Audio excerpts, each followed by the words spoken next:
The advantages of rotational molding are a very strong and durable product, very low upfront mold costs that are involved, and it's very versatile with the different forms and shapes of the product that you can manufacture. Rotational molding starts with the raw material being in a powder form. We mainly use polyethylene-based products in rotational molding.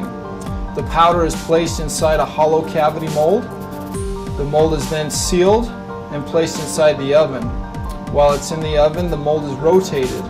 As the mold is heated and the powder flops around inside the mold, it begins to coat the mold, and layer by layer the plastic will melt until you end up with a hollow part that is whatever the form and shape that mold is.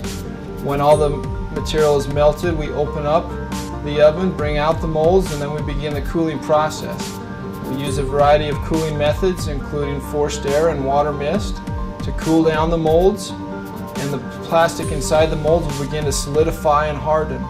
And when they're sufficiently cool, we can open up the molds, we remove the product, and then the process repeats itself. Almost all the products that we mold require some kind of assembly or trim work after the molding process. And so during the cycle, the operators are cutting and trimming and assembling and packaging the products so that they're ready to go to the customer.